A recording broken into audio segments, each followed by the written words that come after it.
All right, Rising fans, it's Sunday, which means it's time for Rising Q's. Krystal and I asked for your questions earlier in the week, and now we're going to answer some of our favorites. Let's dive in. All right, so question 1 from Brian Rogalski. K and S, what chips have to fall for Andrew Yang to become the Democratic nominee? Would you say it's completely out of the realm of possibility? What do you think, Saagar? I don't think it's out of the... I mean, No, nothing is out of the realm of possibility. Is it a long shot? Yeah, I mean, I think he probably would tell you the same thing. Would it require, like, seismic shifts in politics? Yeah, but, I mean...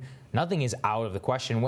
The real thing about politics is you want to be poised for the moments because you never know how things are going to work out. That's it. So it's not that you should be planning on, nobody should be planning on being the nominee. You should just be poised to take advantage of either somebody else's fall or of an opportunity that falls in your lap. Yeah, look, I think we've got a top 3 right now that, you know, the people who like them really like them. Yeah. And so you'd kind of have to have some big shakeup in the top 3 to create an opening. But what I will say about Andrew is that, first of all, there's clear momentum behind his campaign. There's clear energy behind his campaign. His online following is huge, but also he just put up a very real number in terms of $10 million for the quarter.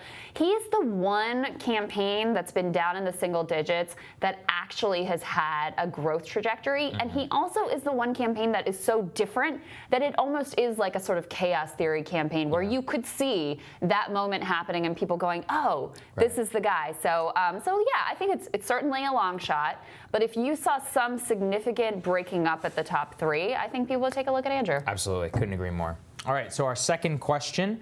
Why are our politicians getting so old? I think this one, Saagar, you should tackle this one first. For me. You know, think a lot about age. I can give you a lot of, boomer jokes, etc. But actually, Ryan Grimm had one of the best answers on this yesterday. I love this answer so much, particularly on the left, which is that because the Clintonian neoliberal thinking has taken over from the 1970s to today, that it's only young people and old people who still can think in a class conscious way, and that everybody else is stuck in this bubble. I think the exact same thing is actually true on the right. It was that neoliberal centrism, the Paul Ryanism, which has basically captured everybody on the Republican Party from age 30 to around age 65. You need a Donald Trump to remember what it used to be like. Trump is not really a Republican. I mean, that's the thing. Like, even his age on the Republican side, I think is so bought into that whole Reagan thing. I mean, mostly, but not all. And I would say that the dissenters are all actually around his age. That's the people who served in the Nixon administration. Yeah. And then there are also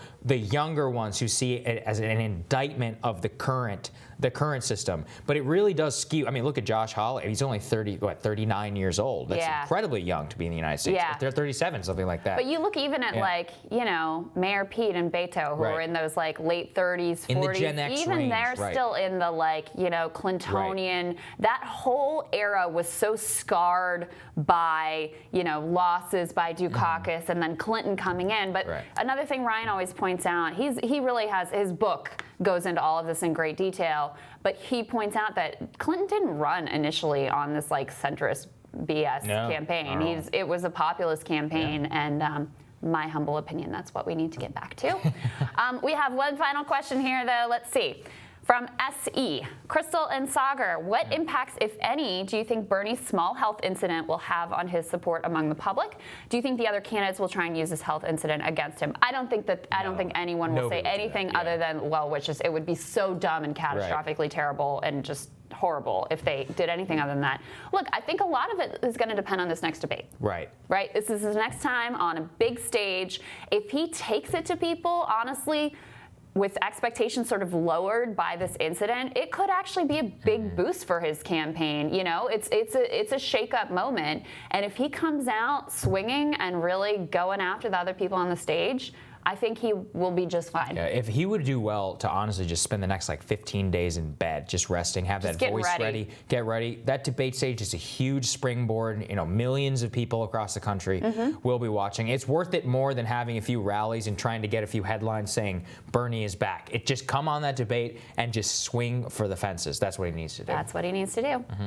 All right, guys, that does it for this week's edition of Rising Q's. Remember, you can ask us a question anytime during the week, Twitter, Instagram, Facebook, and YouTube.